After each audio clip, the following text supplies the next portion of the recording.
I made an anime trailer, and it was certainly an experience.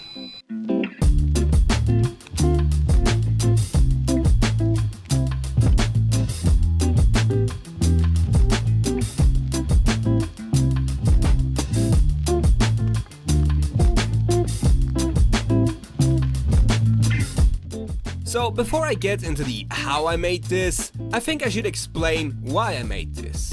But if you don't care about an ye-old story, here's a time skip. Like any good story, this one starts on a not-so-good website. Wattpad. Yeah, I was into fairy tale fanfics as a teenager, and like many young creative autistic kids, I decided I'm gonna write a fanfic of my own. But first, I wanted to see the competition, and by that I mean stealing. I wanted to steal ideas. So, through my search, I found what to expect. Cheap love stories, ugly OCs, and plenty of typos. But then I stumbled over a little thing called Fairy Tale Next Generation Volume 3 by Katie Loves to Write. And I thought to myself, well, this one seems pretty long. I gotta at least read a few chapters, I guess. I mean, it can't be that good. 18 hours. I spent 18 hours reading it and it was frickin' amazing. Even if some jokes aged rather poorly. Freshly being made a fan of Katie's, I decided the only logical thing as a teenager with bare-bones artistic skills would be to send a crude drawing of fan art and ask for permission to illustrate her work as a comic.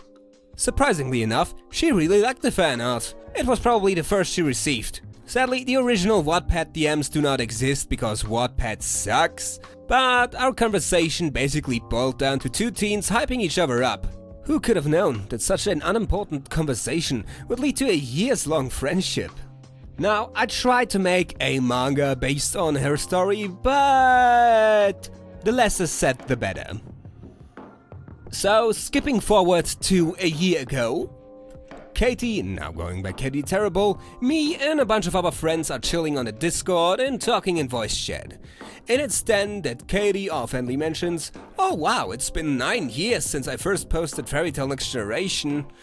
And that's when we realized, oh my god, next year is the 10th anniversary. I then made a very calculated and not at all short-sighted decision.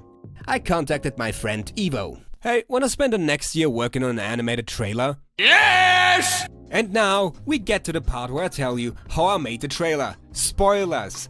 Slowly and with pain. My brain! Every animation project starts with the pre-production, which meant writing a script, making character design sheets, and creating storyboards. If you don't know what that means, I'm not going to teach you. Good luck. So, the original animation was planned to be in two halves, one that goes slowly and one that has a bunch of action scenes. Basically like an anime opening. The idea was that Evo and I would animate the first half and then use it to pitch it to other animators to get them on board for free. So yeah, that didn't work out.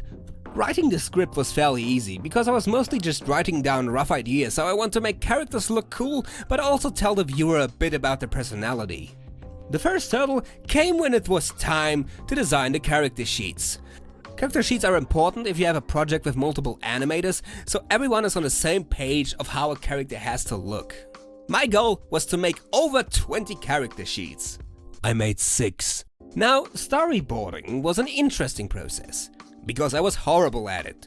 But at least they did do their job. You see, the real problem was, I had no idea what the hell I was doing. I mean, just look at the first cut I animated. You see Melody here with her unnatural hair movement, her big eyes, and for some reason I decided I need to spend 8 hours rendering these ray-traced rocks. Priorities! Meanwhile, Evo actually made herself useful by animating cut 6. Except she f***ing ignored the character sheet! So I had to reanimate the whole thing, and then reanimate that because the anatomy was broken. After weeks of suffering, it was finally an okay animation. Moving on, Evo and I were working on 2 cuts. My cut was rather simple in animation, but required lots of artistic detail. Evo, on the other hand, was working on an action scene, and it did look very promising, even if a little off model. However, Sometimes bad things happen. Due to her health situation, it was a no-brainer that Evo had to step out of the project. And at that point, I had no other choice than to ask a friend for a favor. Enter the Blue element. Now, unfortunately, Blue couldn't help himself because I was busy at the time, but he did volunteer to work as an advisor, and man, did that help a lot. Despite my lacking skill in animation, Blue's advice really helped me make the best out of every cut I was animating. And in the end, I was quite satisfied with a few of them. But even more than that, Blue introduced me to the artist that would later make one of the most impressive cuts in the whole trailer. Damon. You can find his socials down below. He was the one who worked on the 2D elements of cut 13. It's the really ambitious cut with the 3D background. The background itself was made by me in Blender, using free resources and, I kid you not, a Minecraft map. Yep, that's right, I didn't have the resources to buy a recreation of Fiore, so in my infinite wisdom, I chose Minecraft. And yeah, it lagged the heck out of Blender, but in the end it did its job. And more importantly, Damon's work was fabulous. He was really worth his money, and I recommend him to anyone who wants to make an indie animation and needs more animators. Now, in the end, some compromises had to be made. Time was running out and the idea with the second half was just too ambitious. So I took what I had and made the best of it. And that's how we got here. It's done. And you can watch it on Katie's YouTube channel right now. And guess what? There's more. For you see, I've been working on a comic adaptation of the first Fairy Tale Next Generation chapter, and the first part is now available. You can find all links down in the video description. And for those of you that come from the Fairy Tale Next Generation fandom, here are many words from Katie herself. Hi, I'm Katie. I'm the creator of FTNG, or Fairy Tale Next Generation. Not sure why I abbreviated it in that statement, but I have been working on this series for almost 10 years. It's insane. I started it when I guess I was around 15, and oh my gosh, I feel so old.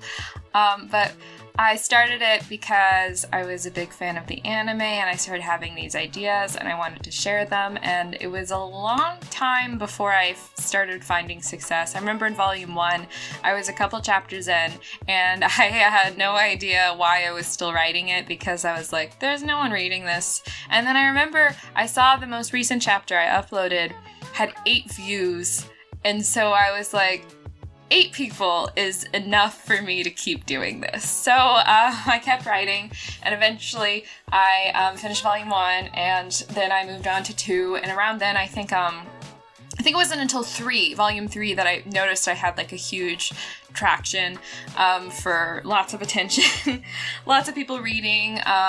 I hit over like 100,000 views, and this is Wattpad views, so it's not like 100,000 people are reading, but enough people were reading that it kept me inspired to keep writing. And so Kevin became my friend. I don't know how far into it, about like 7 years ago, so maybe like 3 years into writing. And he wanted to make a manga adaptation, except fun fact, he had barely just begun drawing. And so he had all this ambition and not quite the skill set yet. And so he started sending me his fan art. And the fact that someone was making fan art of my content just made me so excited. So I was incredibly encouraging. I was like, thank you so much.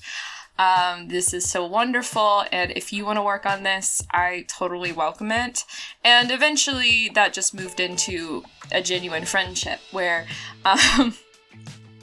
we just genuinely liked talking, and we got better and better friends, and we started a community on Discord, which was chaotic and weird, but drew in a lot of interesting people.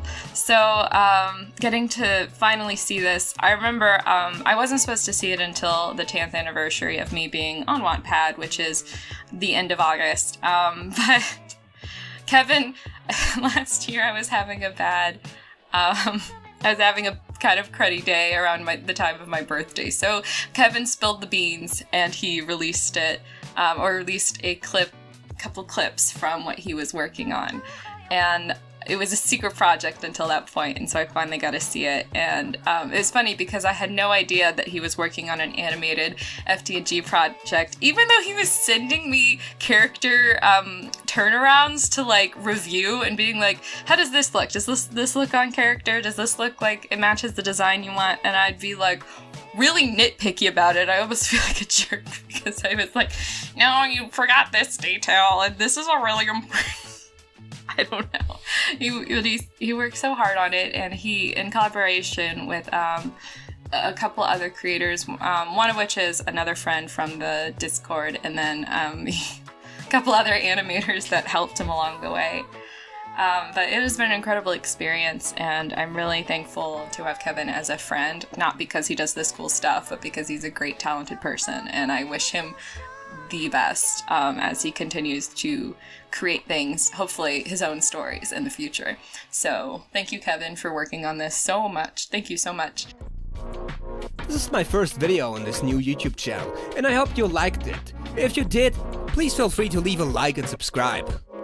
Also, if you have any questions, ideas, or just generally want to share your thoughts, please leave a comment.